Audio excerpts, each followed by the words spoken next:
और तो बात करते हैं असम की। असम का प्रतिबंधित संगठन उल्फा केंद्र सरकार और राज्य सरकार के बीच एक शांति समझौते पर हस्ताक्षर होना है और भारत सरकार की ओर से पूर्वोत्तर में शांति प्रयास की दिशा में ये एक अहम कदम माना जा रहा है। देखिए report.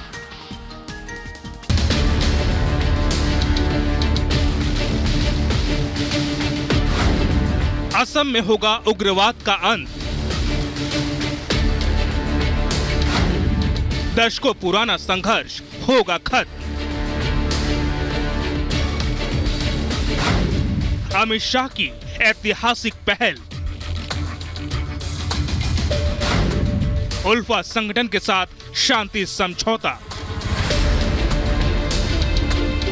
United liberation front of Assam, Bharat सरकार और असम सरकार के बीच एक त्रिपक्षीय शांति समझौते पर आज हस्ताक्षर होने जा रहा है, जिसका मकसद असम में दशकों पुराने उग्रवाद को खत्म करना है और पूरे प्रदेश में शांति की बहाली करना है।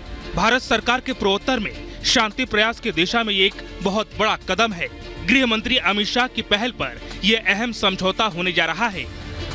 केंद्रीय गृह मंत्री अमित शाह की मौजूदगी में भारत सरकार, असम सरकार और United liberation front of Assam के प्रतिनिधियों के बीच समझौता ज्ञापन पर हस्ताक्षर किए जाएंगे। इस दौरान भारत सरकार और असम सरकार के कई बड़े अधिकारी भी मौजूद रहेंगे।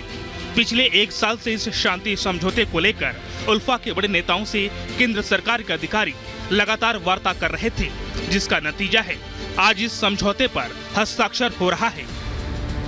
इस शांति समझौते पर हस्ताक्षर होने के बाद उल्फा के हजारों कैडर सरेंडर करेंगे और मुख्य धारा में शामिल होंगे। उल्फा पिछले कई सालों से उत्तर पूर्व में सुरक्षा बलों के खिलाफ हिंसात्मक संघर्ष कर रहा था। ये समझौता भारत सरकार के लिए बहुत अधिक मायने रखता है। इसका उद्देश्य पूर्वोत्तर राज्य में शांति बहाली का लक्ष्य है। सूत्रों की माने तो इस समझौते में लंबे समय से चले आ रहे सभी मुद्दों का ध्यान रखा जाएगा। देश के पूर्वोत्तर राज्यों में सक्रिय उग्रवादी संगठन उल्फा का गठन 1979 में हुआ था और इसकी सबसे प्रमुख मांग संप्रभु असम की थी। वामपंथी विचारधारा को मानने वाले उल्फा ने हिंसक और तोड़फोड़ की कई बड़ी घटनाओं को अंजाम दिया। 1990 में इस संगठन को प्रतिबंधित घोषित कर दिया गया था।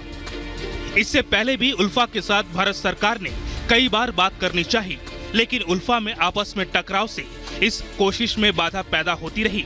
आखिरकार 2010 में उल्फा दो भागों में बंट गया, जिसमें एक गुट बातचीत के पक्ष में था, दूसरा इसके विरोध में। इस समझौते में असम में स्वदेशी समुदायों के लिए राजनीतिक, आर्थिक और सांस्कृतिक सुरक्षा के प्रावधान भी होंगे। उल्फा के साथ शांति समझौता पूर्वोत्तर में लंबे समय से चले आ रहे उग्रवाद मुद्दे का समाधान केंद्र सरकार के लिए एक बड़ी सफलता हो सकती है। Bureau report, Republic Bharat.